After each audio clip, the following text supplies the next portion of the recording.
Hello and welcome back to New Meta Podcast. It's episode 180. We're back from a mini hiatus of holidays and vacations. And we've returned to our tier list of Aghanim's shards. And we'll get to that in a minute. But before we do, Marco, welcome to the pod. How have you been these last, 3 weeks, I want to say? The listeners have, they're sending us messages checking if we're all right. Yeah, there's pitchforks out there, which is, I do sympathise. I've been missing the pod, missing you two boys, holidaying too hard. So I'm glad you're back to a dreary, well, it's not too dreary, but relatively dreary reality after your pleasant trips. But I've been good. Nice, yeah. Someone's got to do the work while everyone else is on holiday, so Marco's back here sweating. I was doing the real sweating though because I was in Spain and the weather was absolutely amazing. It's actually so nice, like too nice. The weather was perfect the whole time and just actually beautiful. If you go in the summer, it's too hot, so I go at this time of year and it's actually just beautiful because you can be outside all day. Maybe at the very end of the day you need to put a jumper on, but other than that you're just chilling. And honestly, we're in a little town near Malaga, on the coast, south coast, and it's just the lifestyle, man. It's just everything's slower. You're just chilling, stroll down to the beach, get a coffee or a cold drink if you want at a beach. Take a little siesta. Yeah, honestly, so good. I was thinking, what am I doing in life trying to do normal things? Why don't I just live here and not worry about anything? Get some cushy job, work from home or something from Spain.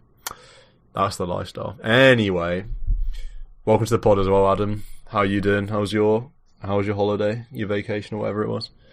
A completely unintended 3-week break. Or is this 2 weeks? A little over 2 weeks. Yeah, we never even discussed it. It's just oh, guess we can't do it this week. Guess we can't do it this week. It was good. I went on a bachelor weekend to Florida. Wow. I'm jealous. So, very fun. Same as you, hot, outside, go to the beach, very nice. Yeah. Experience weather that's nice. Experience friends singing drunk karaoke, very fun. Wow. Yeah. That does sound nice. I imagine Florida's actually really hot. Just all the time. Just super hot place. Yeah, and it's also, it's hot at night too. It's not this put a jumper on. It's no, it's still 80 out here. Yeah, sorry, Florida... let me do my conversion here. 26 and a half. Oh wow, that's crazy hot. That's hotter than Spain is at the moment during the day. Or that's the peak that Spain would ever get to at this time of year. I think the average is 24 centigrade. Something like 24 during the day and then obviously cooler in the evenings. Florida's where I'm going to go when I'm 65 and I want to play golf. I think that's what most people's take on Florida, I think. I'm not American, but anyway, I feel like didn't I have some big story? And by big story, I mean really mundane thing that I was going to talk about pre-pod. I've actually forgotten. I guess to do with the shops. Something to do with the grocery vibe? Mundane story? No, I don't think it was a grocery vibe. I think... was it a mid-lane vibe? No, it wasn't a mid-lane vibe. Definitely. I mean, two things we talked about. We'll do how have games been, and then maybe I'll remember it. Apologies, like Adam said, apologies to the listeners for the impromptu break. Usually we like to know in advance, so we can say, oh, by the way, no pod for the next week. But this one sort of a mixture of us forgetting or me forgetting that I was going on holiday, and also the double whammy, which wasn't expected. Yeah, so. I think by the time you came back, I was already gone. Yeah, it was very well timed. Where we had no window whatsoever to do a pod, which is unfortunate. But I could have brought my microphone to the beach. Live pod from beach. Yeah. I did get stuck on the airplane for 2 hours. When it's just stuck and isn't moving anywhere, but you're still in your seat. That was a nasty one. Anyway, so games, Marco, what's been going down in the Dotaverse for you? So honestly, pretty phenomenal. I had quite a hiatus from games, not for holidaying, just for no time for games, and 11 days between an 11-day break, which is significant in the Dota world. You come back, you can't understand the screen, and you're rusty as anything. Yeah. But honestly, so I thought I would come back and be trash, but I think honestly it's been a PMA break. So I'd been talking about how trash had been playing a couple of weeks ago when we last podded. I've been talking about I've just been playing awfully, and it's been true. But I think this break, it's just kind of mental reset. Don't like some players need 5 minutes between games to mental reset. This is like 11-day mental reset, fully get rid of all the junk cookies out the system, full kind of hard drive wipe and reset. First game back, anti-mage, unranked, 14-1-7. It was a perfect game bar one death. The one death I'm going to attribute to getting tilted by an ally saying, why aren't you going in? And then it's one of those where I'm like, what?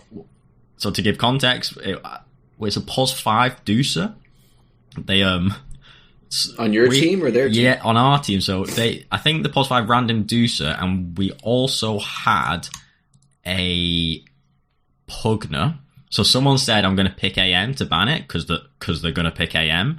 And maybe we had a Quap as well. DotA Pugner first phase. So the guy's like, yeah, I'm going to pick AM. So this is unranked, so it's not like super tryhard. When he picks AM, they don't pick it. So now we've got DotA AM, and it's like, all right, what's going on? And fortunate, I've been zoned out, like not paying attention, and I just say, yeah, I'm POS 1, give me anti-mage, and some guy happily goes POS 5 DotA, so credit to him. Did decent, helped me in the lane. I was used Stone Gaze, pretty useful. So anyway, later in the game, there's a gank, me, still farming, like preempt Manta, DotA POS 5, Pugner POS 4, running at this faceless void. So obviously that's not a kill. The guy just time walks away, so I don't try and kill him. I'm just farming and they pressure him. Then I get this annoying whiny whinge of, why didn't you kill Void with us? And so that's just so triggering because I'm an anti-mage farm and he's got his time walk. I've got to farm. Like, what an idiotic thing to say. And then he's pinging because the enemy are coming, and then it kind of tilts me to blinking into 4 enemy heroes and then I die. So I was like, yeah, that's what fucking happens when I get involved. So anyway, aside from that, perfect 14-1-7 anti-mage game. The first game back, and then after that, 3 Mars in a row, absolute smasher POS 1 Mars, refresher, BKB then refresher, or blink BKB refresher. You've got 7 seconds, spear combo, you're just mincing damage. It's unbelievably fun. Gork's got a really good video where he goes POS 1 Mars, and it's just pure active gameplay. That was super sick.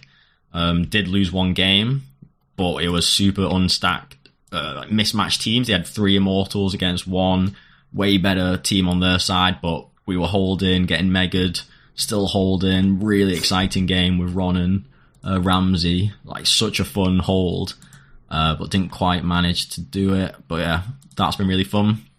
So yeah, I'm actually storming on my POS 1 Mars, and that's it. Beautiful. Back on the Mars, an old classic.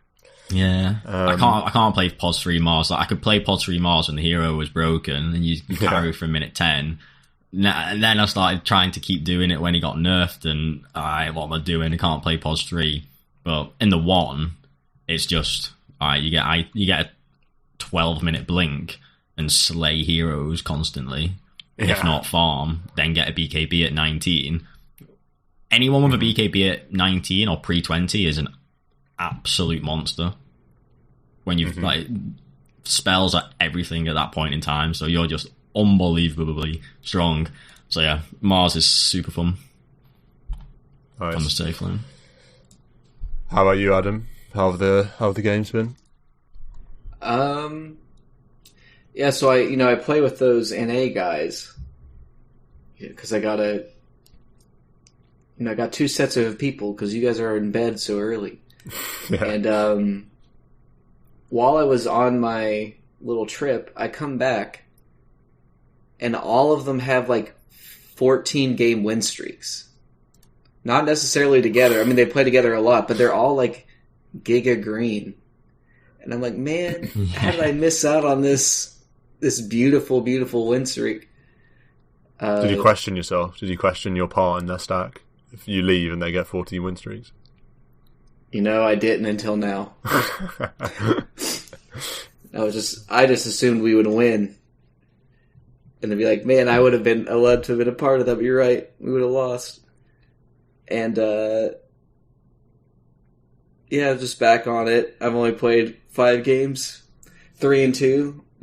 I'll take that. That's 60%. That's good. But with such powerful performances as a 4-7-26 safe lane sniper, at 3-9-16 4-position dazzle, and maybe even the greatest of them all, the 0-10-14 4-position shadow shaman. That's just wow. I mean, that's just perfect supporting. No kill steal. 1.4 KDA, just lowest net worth on the team. That's what you want from your 4, right? Yeah, I love a good support stat line, like the 0 and then loads of deaths and then loads of assists or something like that. It's always a fun one. Yeah, Shadow Shaman can solo Roche. Have you done that yet? That's fun. Shadow Shaman can do a lot of things with his thing. The damage type is change. Wrong. Yeah, isn't that not? I don't know if it's wrong, but it's different. So, what's the buff to? The wards to their damage towards what kind of units? Specifically Roche or like neutrals or something? Or I think they do way more. Well, they do way more damage to Roche. Right. Okay. So whatever the typing is, I tried to do it at level 7, and I couldn't get anybody to come with me, so I died. I ran out of mana, so I couldn't shackle him one last time, and I died, and he was at like 3% HP. And nobody noticed. And then It just regen back up to full. It's like, couldn't even get my own team like, come on, let's go finish it off. You're just going to sneeze on it. They're like, nah. But you can solo tier 1 tower as well. Have you seen the thing with the sentry ward? Did you see that? Oh yeah, that's sick. That's a sick one. What's that one? You use wards and you use a sentry ward like at the same time or just before you use wards, and the tower, rather than 2-shotting your sentry wards, will like it takes something like 5 or 6 shots to kill your sentry ward as opposed to your serpent wards. No, it takes 10 shots to kill a sentry. Oh wow. Okay, so the tower because it's got 10 HP or 100 HP and it counts a tower hit as 10. So you put a sentry to just tank 10 tower hits. Yeah, so, I think you get a tier 2 with it. Probably if there's no creeps or something. Yeah, or maybe even if there is, I don't know. And then, you basically get to have the full duration of the snake wards without losing any DPS to the snakes dying. And then the other cute little sentry play from that video is very strong too. Which one was that? Gyro flak cannon. Oh, interesting. So like I didn't see that. Instead of like walking up to a wave in a high ground defense to flak it and have the enemies jump on you, you can place a sentry, try to deny it with flak cannon, and since you have so much extra flak range, you like destroy the wave before it even gets close to your tower, and you're still safe. Interesting. Oh, I like that. That's a cool one. Yeah, flak range is actually nuts. It's so far. So far. So, my games, we talked about hiatuses from DotA. I've actually got an incredibly chunky hiatus this month as well. So, I actually had an 18-day hiatus. So, my last game was on the 3rd of April, and then I came back on the 21st. And I'm 4-1 since returning, so nice. we're all happy times. Yeah, and the loss that I had as well was I actually blame, much like Marco, I blame my teammates for this because I'll just go into it because it's quite a funny one. But basically, I was DK playing against a Pugna mid. Game's kind of fine, but Pugner's pressuring tower, and he's being so outrageously greedy, so aggressive to just walk up and blast towers. And I'm on a DK, I can't solo kill a Pugner. He's too fast for me, and he's got decrep and all the rest of it. Once he's got 6. But I literally just need any hero, my supports, to come and kill him. I've got a Skywrath 5 and a Mirana 4. And it's one of those where I'm like asking Mirana and Sky to please just come mid. Like you're literally just doing nothing in the jungle. They're like holding hands with neutrals in the jungle and using Sacred Arrow and stuff. And it's like I'm level 6 with 2 points in Dragon Tail because I want to just kill this guy, and I need to, please, for the love of all things holy, just come and like use a spell mid and he'll die. And that doesn't happen. And in the end, he takes our mid tower. And then, like, as our mid tower's dying, then that's when Sky and Mirana finally are like, oh, let's kill him. And they're mid then. And I've like, it's just so frustrating. So then I'm like, right, that's it. I'm going like Midas. I'm just mentally checking out of the game and farming. So that was the loss. I did get a redemption DK in, which was good. A lot of fun. Man, the unobstructed movement from Ags is actually so stupid and good and fun. It's just so fun, unobstructed movement for that long on an ult. And then also some more snoozy wins on Lina and Necro, and then an interesting Pugner game that I can't... Oh yeah, that Pugner game with Mars. Were you a Mars? Yeah, that was actually a good fun, that game. Pugner's so OP. Is he? Pugner's OP? What, Pugner mid? Absolutely OP. It's the Nether Ward, is it now? That's the flavor? I heard it's everything. But the support Pugner is just so good. Yeah, isn't it support? Yeah, like a lot of people playing POS 5 Pugner. Yeah. That just ward for ward is and nasty. decrap saves. Yeah. I mean, you do crazy damage and you can push, and yeah, ruins any team fight. If you know how to put the ward down and not have it immediately gone on, that thing is such a problem. Yeah, I've because tried a lot of the time Pugner. people have to use their spells to try and get out of things, and it's like, well, I just killed myself by using all my spells. That was very cool. And you take the damage before your spell goes off. So yeah, like the classic Storm trying to zip away in time. Yeah.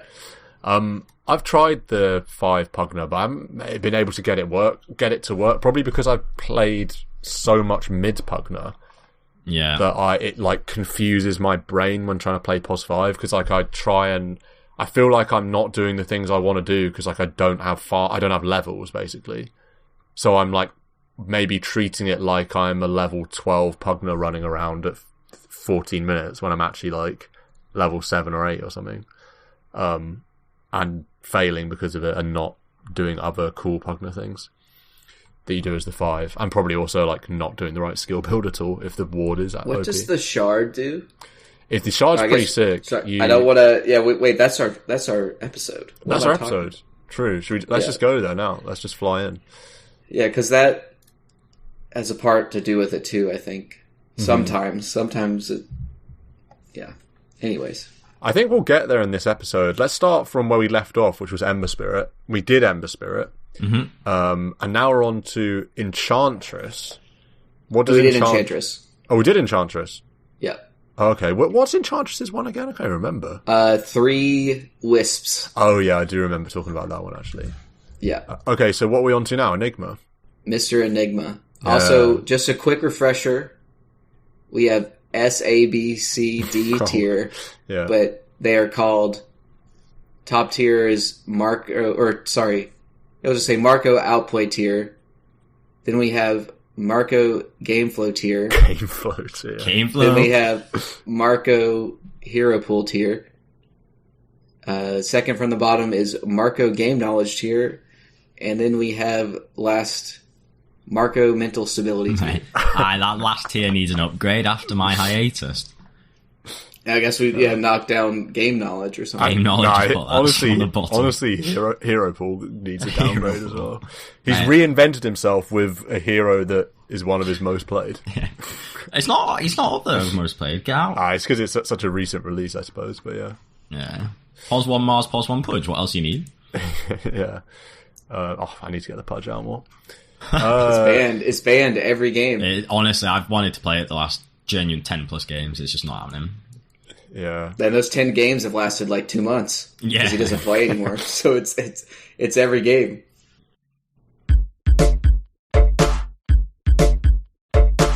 Let's do Enigma then. I feel like you all know what this one is, right? I don't have to look it up. I already know what this one is. Yeah.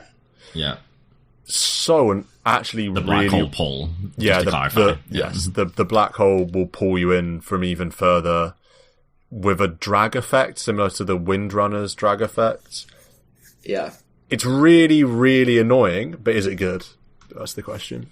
I think if, not to jump ahead, but since it is so comparable to Wind Rangers, I think Wind Rangers is a lot better because you can do the Q, and that even if you get like the 1 or whatever, 1 second or 0.75 seconds of stun from a shackle missing, it's still insane with the amount that it moves you.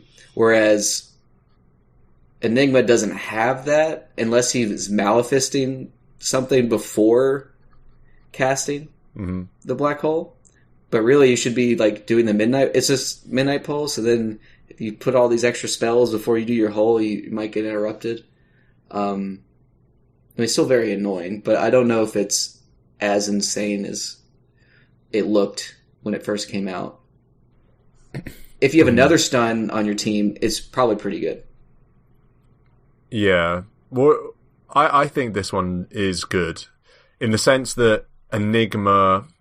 It's always hard to assess these ones because on the one hand it's core, but then on the other hand, Enigma is just trying to be a black hole. So anything that buffs black hole, you're going to buy, even if it's not very good in a vacuum, if you know what I mean. I'm leaning towards hero pool tier. Same. I don't think it's bad. Yeah, middle. Yeah, it's not actively bad. And well, I mean, I don't know what the pool rate is. It's probably like 150 or something. But even if you don't pull somebody into the hole, you're still affecting their movement for that amount of time. Yes. So it's still like a pseudo-slow, pseudo... They've got to actively run taunt. in the opposite direction. They gotta stop what they're doing. Unless they BKB or something. Faceless Void. I feel like this is one you see quite a lot, often, I guess, through Roche. But this is the jump and then jump back.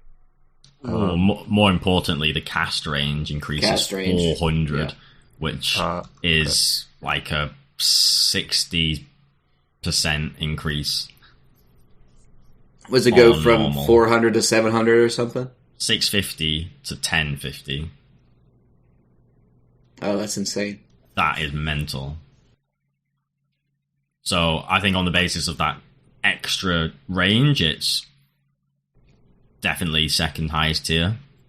Yeah. When I've played Void, when I played Void and got this item and been in my head thinking, holy shit, this is enabling me to carry, and then I've seen other games where there's been a party member playing Pos 1 Void and thinking, yeah, you don't have the shards, so you are unable to do anything. You're not getting on the heroes, and the shard would fix that.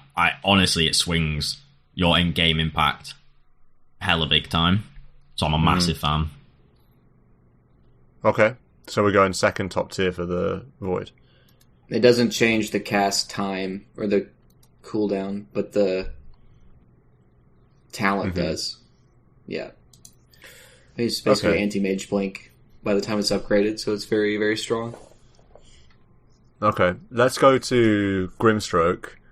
Yep. Can someone tell me what Grimstroke does? I actually can't remember. I'm looking at it, so I'm sort of cheating, but, I'm cheating. The amount of damage that is dealt to enemy heroes heals once the Inkswell pops, and once the Inkswell pops, it hard dispels the target.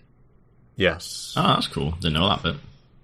Yeah, so it was 40% more damage, heals the target for 40%, and the damage, 40% of damage dealt, and then, hard dispel, which is pretty cool, actually. Yeah, so last night we had a Primal Beast, I don't know his spells yet, but the ult. He was ulting somebody, and the enemy's Inkswell went off after like the first hit, and the guy just like walked away. It's like, oh man. They're just like, what just happened? It's like, Grimstroke key. Does that mean that you will be hard dispelled out of like Fiend scripts? I suppose you would be. Yeah. It's just anything. I mean, it's just anything dispellable. You have to preemptively think about doing it because it takes so long for the swell to pop that it's not like you can really cast that at the beginning of Fiend script and make it make any difference. Still like a 4-second time frame or whatever it is for it to do the full amount. 3 seconds, so it's not too crazy that you have to predict it. It's kind of... Well, maybe not for Fiend script specifically, but you're not dispelling any stuns, are you? Not instantly, no. Yeah, if you get hoof stomped, it's not going to make a difference. But yeah, if you it throw is it quite on as good you're going in. Against Meepo, or like, I think it works against Illusion still. There's some here, like you throw on your carry, and then they just Giga full heal off of it, Mm-hmm. In terms of ranking, what do we think? I personally would lean game knowledge tier. I don't think it's that good. Oh, I think it's insane. I think really? It's second from the top at worst. At worst? Yeah. What do you reckon, Marco? I was going for middle hero pool tier, so it's kind of balanced. So we just average to the middle? Yeah, I don't think it's I'm getting this every game criteria. I think obviously it's nice, but I wouldn't say it's a must-have. Ooh, I think it's... I think you guys are underrating it a little bit, but... Yeah, I think my caveat is I've not played Grimstroke once, so maybe discount me. My caveat is I haven't played it, but then I also haven't seen it. Don't really see Grimstrokes get it, but... Yeah, I feel like there's better stuff. I played against it last night, and he got it first item, and it was pretty good. Was it the damage that was so good? Just that, yeah. I mean, you throw it on a Bloodseeker, right? That's chasing you. And then he just gets the whale on you. He's faster. It pops. You get stunned for the full duration. And then later in the game, you're trying to kill enemies, and it just pops, and they get dispelled, and they heal, and it's tough to deal with. That just sounds like Inkswell's great, so I'm not convinced. Slap it middle. Well, Inkswell is great, and this makes it better. Alright, we've slapped at the middle. Yep. Alright. So, this is S tier. We can just move on. Gyrocopter. This is one of my favorite shards of the game. Might be my favorite to play. This is the flat cannon on homing missile. Is there anything else that it does? Rocket barrage on homing missile. Sorry, rocket barrage on homing missile, yeah. Is that all it does? Let's check how much damage it does. What does your rocket barrage? So, yeah, I'm going to see. DotA Wiki says what damage it could do up to. Well, it could do up to infinite because they're running away from the rocket. Okay, yeah, so you could be getting like 500 damage plus from this rocket barrage chase. More like 1,200, like solo killing supports that are running away from this thing as their cores won't hit it. And then you run up with your own rocket barrage once they get hit. Yeah, the double rocket barrage is pretty sick, or it kills them, it changes the missile to another target, the chain keeps going. Type of a thing. Or even if they get hit. It's just a lot of chaos. Is it... I forget. Homing missile in the past, I'm sure its stun duration increased with its distance travelled, but is it now just a flat... So it's a flat 3-second stun at level 4. It's a long stun now. Because say you want to run into it to get rid of it. Or you just don't kill it in time. 3 seconds. Whew. So it still doesn't... Does the damage scale? Dealing damage... No, is it just flat damage and stun now? No matter what? So the running... Yeah, homing missile. No, I think... Does it not deal less damage if you get hit right away? I thought I thought it was still the flat damage, but you took more stun. No, the stun and damage are both flat. It is just a flat 3. Okay. There's no mention on the tooltip anywhere of it increasing anymore. Yeah. It's kind of interesting. Yeah, well, I love something like Tranquil's Veil into Ag Shard. Yeah. You have a E-Blade, 20... Kaya. Yeah, that type of thing. You have, I think at 20, you have a Rocket Barrage talent, so it gets to scale a little bit more into the late game. I think there's also a homing missile stun duration at 15. Yeah, that's so nice. So Mark, are we letting this one go? Is this one going top? Yeah, I mean, Adam's resident gyro sweatmaster, so happy to go top. Alright. Sounds good. I will say that's for one build. This is support gyro. Yeah. It's not like a carry gyro build. Yeah, we'll allow it. S tier for support gyro. I feel like on some of the other ones we've been like, no, it's not good, or and it's only good in certain situations for certain builds. But no, this one can go top. I've seen Adam crush enough games on gyro support. Yeah. Hoodwink, the squirrel, the LOL tribute character. This is the decoy, which I feel like you actually do see a lot. I don't know if it's good, but I see decoy a lot, and it's really annoying. Yeah. I think it's used for vision. Yeah, vision. Yeah, and vision is OP, but is this shard OP? That's the question. What's the W's bushwhack? Yes. Yeah, I don't ever see it used for that part. Because people know what it is. After you get one after the first time where it's like a 1 second stun or something. You're like, all right. But the vision's very good because it's basically just an illusion. Yeah, so, you can't control it, can you? The illusion, you just point it to a target when it runs there. I don't play the hero. I don't know. I actually think that is. I feel like you used to be able to control it, but you can't anymore. I feel like that makes a huge difference. It's worse. Yeah, I feel like that's worth checking in Klein. I'm going to check that in Klein. If this is like a doppelganger PL illusion, yes, that's really good. Mm-hmm. And the bushwhack that it sends out is not like a full bushwhack. I believe it's like a mini bushwhack or something. It's like not as good. Let's see. Oh, you can control it. Okay, you can control it. Okay, so that's significantly better. That's pretty good for, vision of all varieties. Yeah. That's what makes it so annoying, because you kind of have to kill it, or else it can just control move on you and chase you everywhere. So you want to kill it, but then you also don't want to just bushwhack. And she's so slippery. Like, well, it could be her. You never know. She runs it into a tree or something. Like, is that actually the hoodwink? The shard, it gives me the same vibe as the hero in pubs, trash. In pros, there is some value and it's sometimes picked. So, I don't think it's trash in pubs. I feel like every hoodwink support is trash, and I feel like if they used decoy, it would be useless. I don't know if you've seen some sick hoodwinks or something, but I have zero faith. It is always the whether or not they have enough stuns on the rest of the team to coordinate, and then the hero feels like one of the most insane in the game. Mm. Yeah. Where it's just like, oh my god, it's 100 to 0ing everything. Yeah. I can't, just from this ulti. I hate late game hoodwink, though. I hate the Q. It's like an insane amount of damage for a support to deal with. You accidentally are on a creep wave and you explode. But yeah. So I think the shard is good, though, for the hero. So Marco doesn't like the hero in general.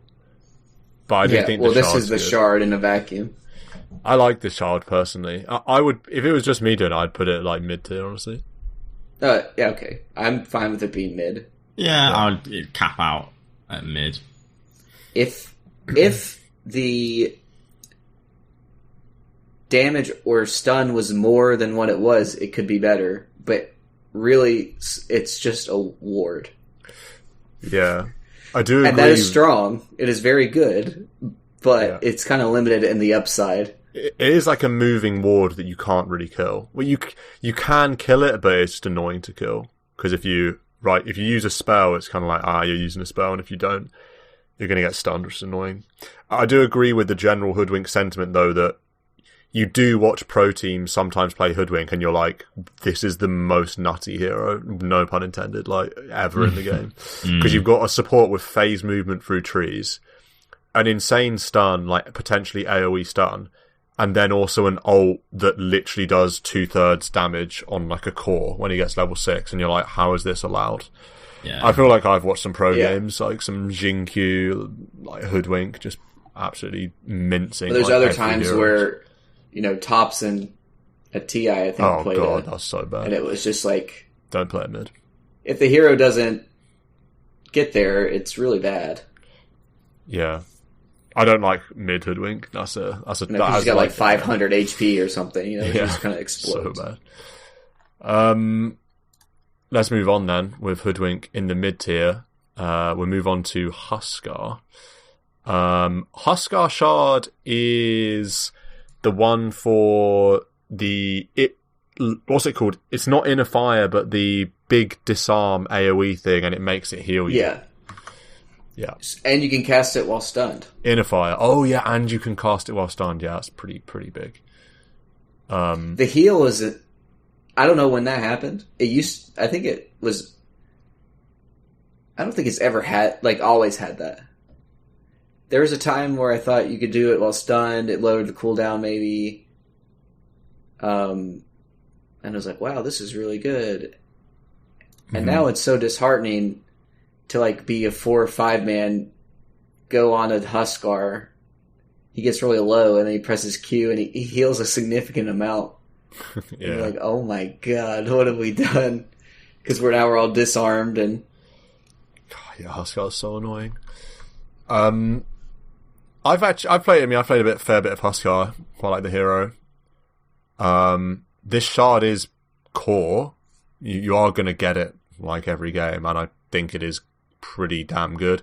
And in certain situations, it's absolutely nuts. In situations where you're getting locked down, and in situations where you're getting nuked by physical damage while locked down, it actually can just win the game by itself on this item. So my personal starting bid would be game flow tier. Could you use it whilst chronoed? Yes. I don't say know. yes. I would say yes as well. That's one to test, but I think the answer is yes. Are you on the client, Stam? I'm in client now. I'm just testing. Have you seen this Reckless Vigor bundle? Reckless Vigor. Huskar? Oh, Jay. Literally just strips away all his clothes. It's just this near naked Huskar model. Oh, I can't select the hero. That is so funny. My client's in Chinese, so I don't know how to do it. Oh, that's I should check that one out. It's weirdest set ever. Oh no, I can do it. Okay. Faceless Void, enemy. Here we go. Level up. Oh, level up, please. Level up, nice. Here we go. Buy shard on this guy. Got it. Yeah, you can. Confirmed. Thank you very much. You can cast it very while chronoed. Strong. Yeah, that's strong then. Yeah, I think it's A. I think it's game flow tier. Yeah. I think the Aghanim Scepter is S tier, but that's a different story. Oh, that's another episode. That's later when we're struggling for content. Invoker, Glorious Invocations, Carl. This is the Meteor, triple Meteor. Isn't it? Cataclysm. No, that's the Ags. Oh, right. Triple God, Meteor. imagine if Cataclysm was 1,400. Oh my god, imagine, yeah. This is the triple Chaos Meteor. Yeah. Yeah. I feel like this one's not good, but then I it's in every game. pros think it's insane. Really? I just don't understand why pros think it's good, but they do. They're like, oh yeah, this actually, the shard's so sick on Invoker. You definitely like, people rave about it, like Gork and Quakefor on stream. They're like, oh yeah, the shard is like really good. But I just don't buy it. I don't think it's that. When I say I don't buy it, I don't mean literally because I don't play Invoker. I just mean I don't buy the argument that it's good. I don't know what you guys think. Maybe they can coordinate better around it. Is there something else that it does? Can you split push with it? I mean...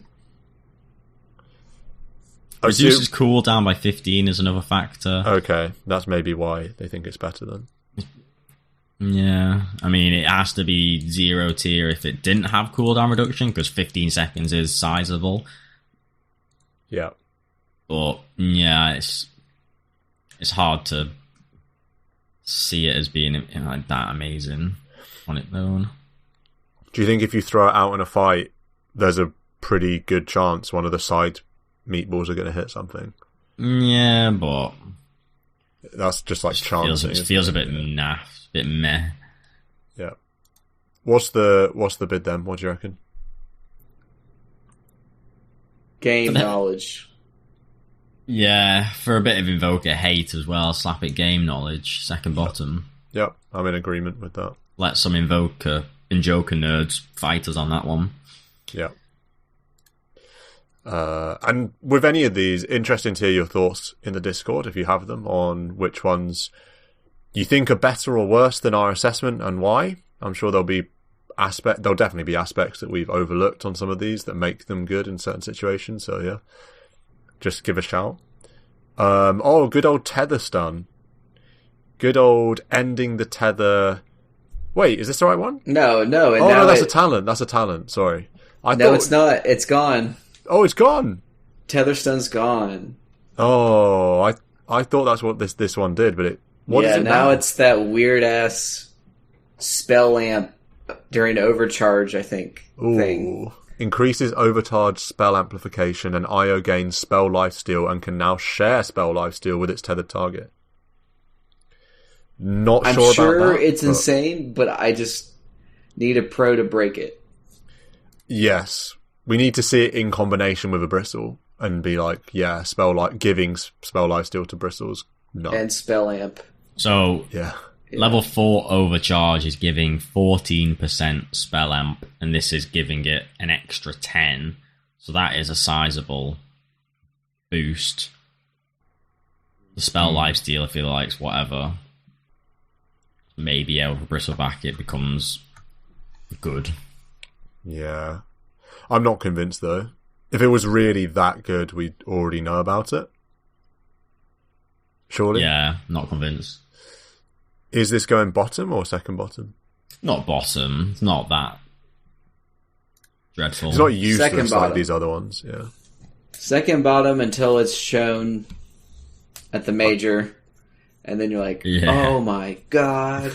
Yeah. No, I think that's fair. Also, we were worried in the first episode about the sort of the distribution, the bell curve distribution of our list, but it's getting there now. It's pretty good. Yeah, it's pretty good. Let's go to the next hero, which is Jakiro. Someone want to tell me what Jakiro's does? Liquid ice. Or liquid, I don't know if it's called liquid frost. Ice, but liquid frost, yeah. The stun.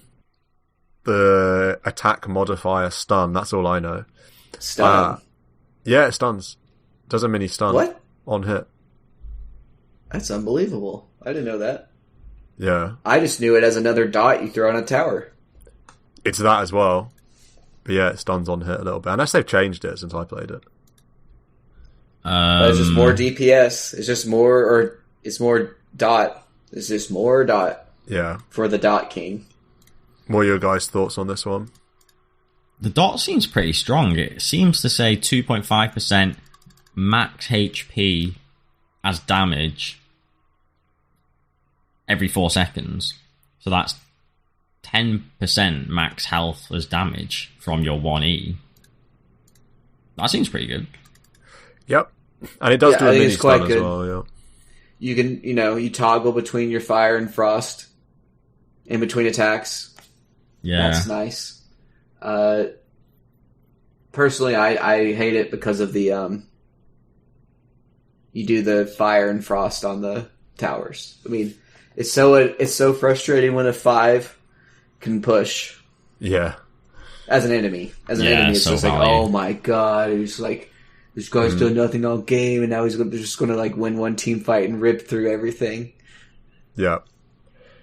This is a funny one because Jakiro I just think so sick in general. Yeah, I'm a Jakiro. So good. He's my Just so 5, like in ranked. I'll pull out a 5 Jakiro. Do we know the fun fact trivia about Chikiro and my relationship? Yeah. Is this the origin story? Jakiro Shadow Shaman origin story? Yeah, very first DotA hero. Wow. DotA 1. Special place. Yeah, what was it? The 1v1 THD. mid or something? The old THD, the 1v1 mid with our cousin. Yeah. I think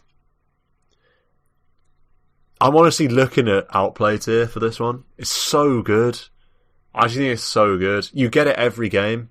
You literally get it every game. You go Glimmer or maybe Force, and then you get it. You get it after your first support item every single game. It's a mini stun on a really low cooldown with crazy effect and like attack slow and whatever else it does. It's too good. Long range too. And long range. Especially with the talent. You get the 10 talent, the attack range talent. And then it's ridiculous range. I'm cool Any with putting objections? it at the top. Alright. Goes top. Whoa, Adam's put it highest tier. Yeah, that's what I'm saying. Oh, really? That high? Oh, now we have... Nope. I would have put Dissonance. Game Flow second high. I don't know. Is it really that amazing? That you can I every would 12 put it- seconds do a 1 second stun and slow? It's I not a would put 4 it- second cooldown. the very top of game flow if it were me. Alright, let's put it game flow, because actually having looked at these other outplay tiers, they are actually better. Yeah. Apart from Gyro, just because I've never used it, I actually don't know. But the other outplay tiers, apart from maybe DK, but certainly like Dazzle, Death Prophet, Darkseer, Chen, and CK, all of theirs are better. Okay. Yeah. Let's just leave it at that then. Juggernaut. Do you want to talk to me about this one, Marco? You're the Jug player here. The Blade Fury, movement speed, attack rate, and yeah, you do more attacks. I mean, I really much prefer the Aghanim's Swift Blink right click build because Omni Slash and Mini Omni Slash is so fun. Mm-hmm. But in some games, when you've got Mjolnir, Basher, or even just Maelstrom, Basher, and you've got the Blade Fury duration talent, and then you get the Shard, it's like, okay, you are really annoying, doing lots of DPS and procs of stun and lightning. Well done. So, I mean, I think it is good. I don't think you have to do that build every game, but I think in the right game, this spin build is strong, enabled by the Shard as an absolute core. So, the fact if you're building it and you're building items for it, it's a core item, then I feel like it is so good and necessary it gets into the game flow second tier. Cool. Happy to go with that. Let's do some experiments here. Let's go through some quickfire ones where just one person takes them, does a quick rundown, gives an assessment, and then we just give a nod, and then if we've got a strong objection, we can fly in. We'll do a yay or nay. Do a yay or nay, Parliament bullshit till I agree or disagree. Go on, Yeah, Adam. yeah. Talk to me about Kotl. Oh, Recall Pro S. Yeah. If you can coordinate it, it's insane. But I don't know. I mean, are we going pro potential? I think you've got to go full potential, right? I think it's S tier. I think it is top tier then. Marco, yay or no? Yeah. At full potential, Recall, at that price, 1.4k, I'm like, this could be it could be Ags to me, having recall. Yeah. Free TPs back to base and recall someone back out. Free split pushing, call someone back out. Just free ganks from across the map. Roches, free. I mean, it's just... Yep. All right, I'm happy to... I'll defer to that. Can go top tier. Yeah, this is all... It's 15-minute in the game you're doing that too. That's pretty crazy. Do you think you're ever rushing a recall, even at the pro level? Are they really rushing? I don't. Probably not, but also they farm so fast. So yeah, you do farm fast, actually. Yeah. But I don't know what the going. I mean, when I ever see it, it's always like the meme Dagon build. But the the Ags is still very good too. So I don't know what a pro Coddle would rush. They probably just get like Glimmer Force or something. But yeah. Okay. I'll do Kunkka, so this is the tidal wave. So a bit of a weird one here. Knockback, you can do some gimmicky stuff with like blinking and tidal waving towards yourself, like X mark yourself, then blink into enemies, tidal wave them towards your team, and all this weird stuff. I do see it quite a lot, but that's just because I think Kunkkas get BKB, like BKB halberds, and then on an armlet or something, and then don't know what to build anymore, so they get weird tidal wave. I don't think it's actually that good. I don't think it's that impressive. I don't think it swings games. Sometimes when you're already ahead, it can look quite good. I'm gonna say this is game knowledge tier. Ooh. Any objections? Are you looking at the mid tier? So game knowledge, yeah, middle. That's fine. Well, this is game one knowledge below is middle. second from the bottom. Oh, yeah. Oh, my game knowledge is that bad. All right, second bottom. I think it's here. Okay, I'm happy to see it go hero pool tier as well. So the only reason, so I just think if you take the full kit of Torrent, Xmark, Tidal Wave, and Torrent Storm, it's just a lot of movement effect that you can have. Yeah. The Tidal Wave in a vacuum is okay, but with everything together, it is a little absurd. But I wouldn't put it. I think in the middle. Cool. Let's go middle then. I'm happy with that. Wait, Jug snuck into game flow tier. I was thinking Jug would go middle, but I just wasn't paying attention, I guess. I see. Yeah, Big Marcus. item. I did put it where Marcus said. Yeah, game flow. You like it? All right. You gave Marco the one he's not even going to know what it is with this next one. Yeah, Marco, you can take this next I one. always get confused with Legion's stuff. Yeah, Okay, so it's overwhelming odds, grants armor for every unit hit, and has increased duration. Honestly, I just want to install League of Legends reading this shard, how depressing it is.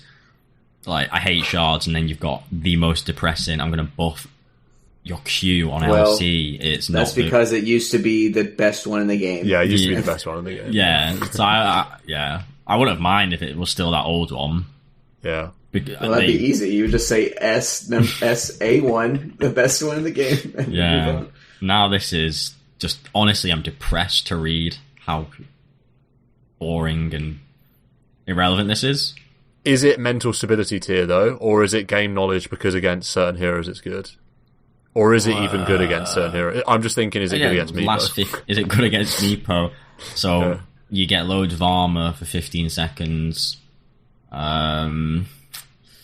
Is it good against does PL? Like anyone care?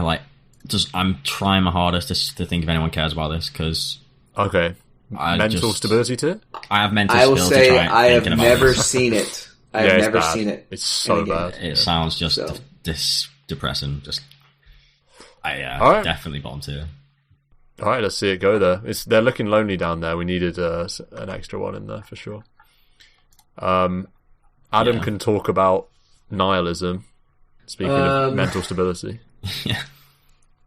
Oh wait, it's not nihilism. Oh, that's the Ag Scepter. Oh, you can talk about the other thing. Oh, it's this thing. It's this one. Oh no. This is S tier in sheer annoyance. Yes. But I don't think it's an annoyance tier list. The Split Earth. Yeah, it's Repeat. a split earth, stays in the spot, repeats, and gets bigger. And it's like, do you ever see anybody get stunned twice? I don't think you do, but do you ever see an entire team push get stopped because someone pressed Q one time? And that you can, like, have two of them going at the same time? Oof. Yeah, I'd put it, like, middle. I think there is utility in halting people pushing your towers, but you never get to combo it. You also can deny Roche. Yeah. Mm-hmm. Yeah, I think mid tier, because if you on support, it's really, really good. Like, if you're playing support Lesh, you're rushing it. But for core Lesh, it's like kind of trash. You don't want to spend 1.4k on it as a core Lesh. No. So, but as a support Lesh, it's absolutely nuts. So yeah, I think it's alright to see it go mid. It's funny. It's almost like if no one ever bought it on core Lesh, my opinions of it would be higher. But because it's so annoying, people want to get it anyway, and then it's like, actually, man, and then they gimp their games. Yeah. The thing that's so annoying about it is how much brain capacity you've got to use to dodge it in a team fight when you're trying to think about other things. That's the thing that's so annoying. Anyway, there's a lot of visual clutter that you're like, what does it mean? It's making... Yeah. Oh, this next hero one. Oh, I know this one well. So this is Lich. This is the Ice Spire. So you slap it down, you can cast a Frost Shield on it, and your ult, whatever the ult's called, Chain Frost, bounces off of it onto other heroes, and it also slows enemies within a range around it. This one's nuts. I absolutely love it. It's really, really fun. I played a game of Lich.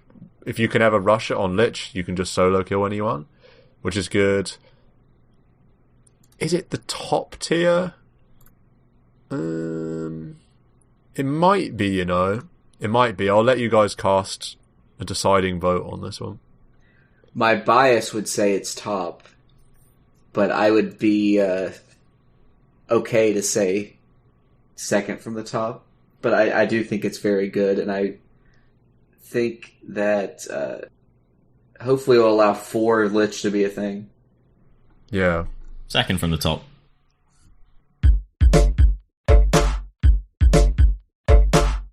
Lifestealer, Marco, this one's fitting for you. Oh, this is the giving buttons to Lifestealer shard. Fuck. Open wounds. So is this just open wounds as we once knew it? I believe so, yeah. Seems like it. It's got this weird rends. Lifestealer rends an enemy unit. I mean, come on. Why you got to be adding more Dota jargon? Just say slows. Not like rends, because it's not a constant slow, right? It's like the slow percentage diminishes over time. Yeah. Can't you just say Lifestealer slows an enemy unit depending on the time or something? Yeah, who knows? I'm actually not sure that slow feature... Oh yeah, the victim recovers movement speed over the duration. There we go. So anyway, yeah, it's classic open wounds. 800 cast range is important, so it's your gap close, really, and then yeah, you get extra lifesteal. Does last for a while, 7 seconds. Do you need this? Do you need that gap close? I feel like in an ideal scenario, you don't want to spend gold on this, and shouldn't need to spend gold on a 800 cast range semi-gap close spell, because you should have allies helping you hit. Mm-hmm. So, in isolation, it's not bad, it's not good. I'm happy to go middle. Is it? So this is open wounds? Open wounds, yeah. Yeah. I don't think it's good enough to go middle, personally. Really? Open wounds? I mean, it used to be a spell. You don't get it on Lifestealer anymore, though. You just don't get it. You just get other items, and then maybe in a pub setting, I'd say it's good. But gamer knowledge. Really, you'd also go second bottom, Adam.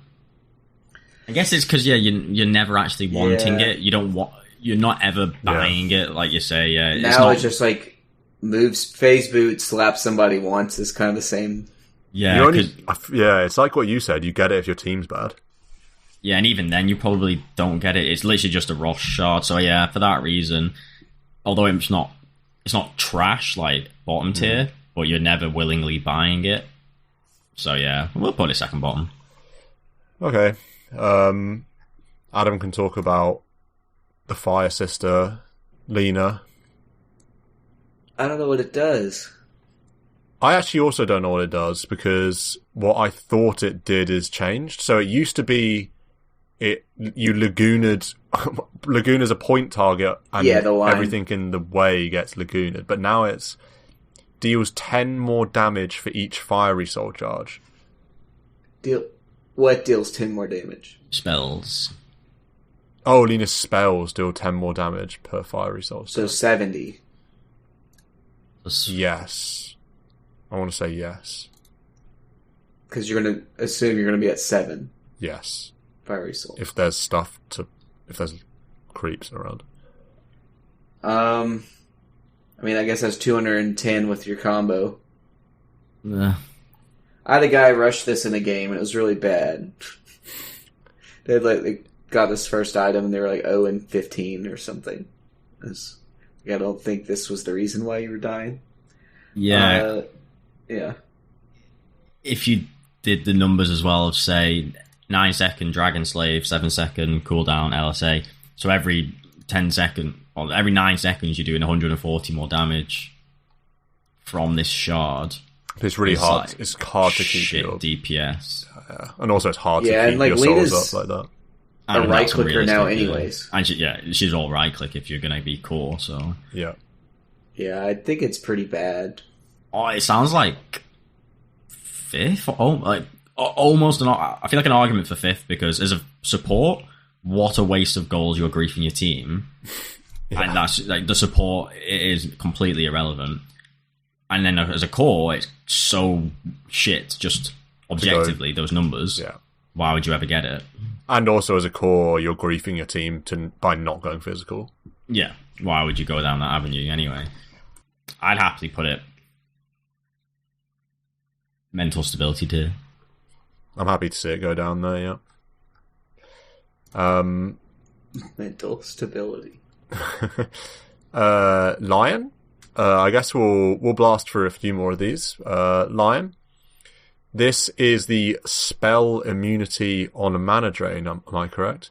Yeah, so Lion becomes spell immune while channeling, plus 400 additional break distance, and you can affect 2 more enemies. This one's really good. Yeah, it's good. I think everyone knows this one's really good. It's good for so many different reasons. Go on, you do this one, Adam, because you know. No, I just mean it has got so much utility, is all. I mean, you get the cheeky outplay magic immunity. Like, Sven will go on you in mana drain, and you just don't get stunned. You got killing a gajillion illusions. Like, you just you basically single-handedly destroy Naga Siren. You only get 2 more targets, so you kill 3 illusions. And then you hex the other one. And then you're like... Yeah. Yeah, it's really good. So would you say this is outplay tier? Oh, I don't know if I would say that, because it's not every game they get it. Yeah, I don't think it's outplay tier. But I'm more than happy to see it game flow tier. Yeah. It's a good one. It can look outplay tier if someone's good. Mm-hmm. But I mean, if I'm against a Naga Siren, I'm buying this immediately. If I'm against a PL or, just CK. Some illusion hero, it's just like, I don't think it works against CK illusions. Oh, they're special illusions, are they? Yeah, I don't think it insta-pops them. Yeah. It'd be too good. Yeah. Man, I feel like there's a lot of variety in the game flow tier, because we've got the outplay tier, which is just absolutely nuts ones that you're just getting first item pretty much every game. And then this game flow tier is full of the ag shards that are just good. And comparing lions is so strong. And I feel like it's just objectively stronger than some of the other ones on this list. But then, but I don't know, that's a tough tier. Lone Druid, I'll do this one because I'm play a bit of Lone Druid, or at least I did before my hiatus. So this applies a basic dispel and grants allies in the area around the caster bonus movement speed and attack speed, and it replicates between Druid and the Spirit Bear regardless of castability on the other, i.e. meaning if you're like stunned on the bear or something, it still casts. If you press the button on your hero. Are there separate cooldowns on Savage Roar for hero versus bear, or shared cooldown? Shared one, yeah, shared. This one's crazy good. I think it's not going to be S tier though, but I do definitely think that it's game flow tier. The attack speed is crazy good for any sort of siege situation. So if you're going rat druid, then you definitely want it for that. Basic dispel is really nice if your bear's got a lot of debuffs on it, or if you need to escape and you've got a debuff on you, and also just giving allies as well bonus move speed and attack speed is nice. It's just a sick one because of the attack speed bonus. That's the biggest thing. You just pop it in a fire and you don't even care. You just kill anyone in Savage Raw duration, which is what you want as Lone Druid. So I think it's really good. 60 attack. To game flow? Yeah, game flow, yeah. Yeah, and the dispel's nice. Yeah. No, that's a really good one. Definitely a juicy one. Let's do maybe couple more, bring us to like hour and 10, something like that. We didn't get to Pugna. Yeah. But we tried. This one, Luna, Marco. Luna? We see this one. Yeah, I mean, there used to be a Luna phase a little while ago, and the shard is strong late game when you've got a Daedalus and you're critting from miles away and getting more attack glaives flying around. Were you buying it? I think late game you are buying it when you're kind of firmly into 35 minutes territory, if not 30 minute plus territory. So it is good once you get there.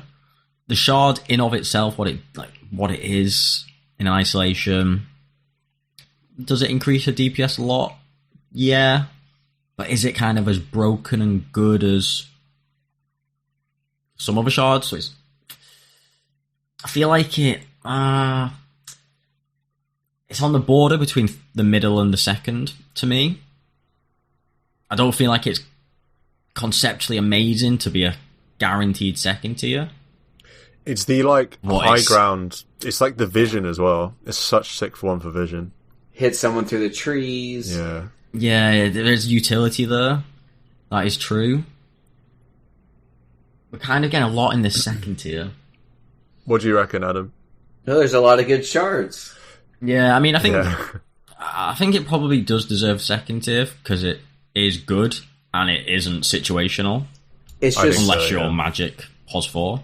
So if they give any amount of like utility or value, they're 1,400 gold and come online at 15 minutes. Like they're probably pretty good. If that's the if that's the case, it's if they cheap do for something. A carry. Yeah, and it's value for a carry. It's very good for the vision and the high ground, and if you can go. There are Lucent Beam talents, so yeah. True, the mini stun is in the cooldown. That is true, actually. Yeah. 3 seconds. So that actually kind of ups your DPS because it is doing right click. Okay, yeah. So considering the talents, what's it firmly second tier? Yeah. Adam, talk to me about summon wolves. Talk to me about getting a wolf in a creep wave. Oh man, there was a time where this was good. I don't know if it's still good. Like, it's one of those cheeky good things. Yeah. Literally one of those things you would never notice, but you're like, why is our wave all the way through tier 2? And it's because you have this wolf with it, like, a minute ago, and it's already dead, but it's pushed out 2 waves somehow. I don't know if it's good, though. If it's still good. It's probably still good. But it's one of those things... trash. It used to give a lot of gold, and now I don't think it gives as much gold when you kill a wolf. Okay. Yeah, it feels like almost Drow pressing marksmanship E way back in the day to shove a wave, like to shove the opposite side of the map. But I don't know. This surely can't go in the top 2. It's got to be mid. No, not top 2. I'm just saying, like, there was a time where it was pretty dang good, probably underrated, but I don't think it does enough. What do you reckon then? Hero pool or game knowledge or? Probably game knowledge. Probably second from the bottom. It's definitely not trash. It's definitely not trash. No. But when you compare it to, like, so high impact of things, like, this is not flashy. This is like the least flashy ag shard. You probably won't even see it have an effect because you will not. It's like a 1 in 3 chance that the wolf is even going to be in the lane that you're in. But and Lycan's such a weird hero. It's like Lycan, you're buying all these items that aren't even about your hero. You're buying a Helm of the Overlord so you can get some ancient creep, and then you're buying Aghanim so that you can bite your carry, and then so I guess Shard is good because, like, what are you going to do? Like, transition with Echo Dessa or something? That's not going to happen. And it's like the power comes from your ulti giving your creeps the move speed and, like, crit chance and extra damage. It's not... I mean, you do damage too, but it's more that you have this unstoppable creep army that's really fast. Yeah. Not necessarily yourself. Yeah. Okay, let's do... This can be the final one. We'll finish with this one. We said earlier that Legion Commander used to have the strongest shard in the game. Well, this shard's won Team Spirit many millions of dollars, so this one, I think, also used to be a holder of the title of best shard in the game, Magnus. And the shard is still the same. It's still Hauntos, except it's no longer... Okay. It's not the same, yeah. Not instant cast. Yeah. Not instant cast and stuns for the duration. Yeah, so now it just stuns... So, Magnus tosses an enemy in front of him, launching them into the air. Enemies take damage, spend 0.6 seconds in the air, and then are heavily slowed upon landing. So there's no stun in this at any point, so you can just BKB at any time, or use yourself at any time. Or force, or... Yeah, anything, whatever. So, it's still... I still think it's really good, though. And you still see it. You still see it bought a lot. Pretty much you still see it bought every game on Mag. It's just that you don't see it win... It's not as absolutely... Yeah, you don't see it win TI anymore. Well, it's just like... It was a better Pudge hook. Oh, yeah. It was better than RP. Yeah, it was actually better than RP. It genuinely was a better spell than RP. It was Venge swap on steroids that you don't actually grab 3 heroes and yoink them into your base. Like 5 ultimates in one. Instant. Like, there's no... RP has this massive wind-up. And do you remember seeing the, like, analysis of how big the cone was? Oh, yeah. The, like, effect cone was huge. The screen. Yeah. Yeah, I like that it allowed you to use RP as your follow-up stun. Yeah. Yeah. So ridiculous. Oh, man. I still think this is good, though. It's...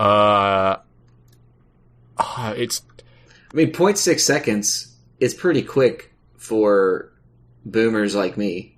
You know? I can't react to a half second. You know, it's too fast. But to a pro, like, it's, you know, it is a million years. I don't think it can justify above middle. You don't think so? See, I actually do think it's game flow still. because it's Not so up there, good, and you some just of see. the ones in game flow are way better. But pros still get this every game, and they get it like third item every game. Really? And it still looks good because you just catch a hero, and then what are they going to do? BKB? Well, you're already skewering away. Do you know what I mean? It's just so. It's kind of sick. Low cost investment for potentially high value play. Yeah.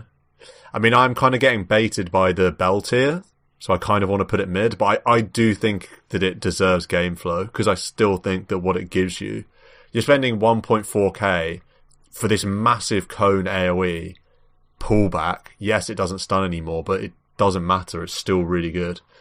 And even if they use like a Yule's or something, they're just in a vulnerable position, and yeah, I still think it's really, really good. So that would be my pledge. My pledge would actually be game flow. I know there's a lot in there, but that would be my pledge.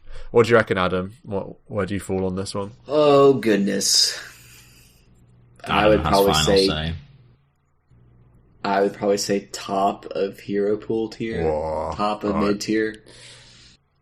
All right, top of mid tier it goes. So we're up to Marcy.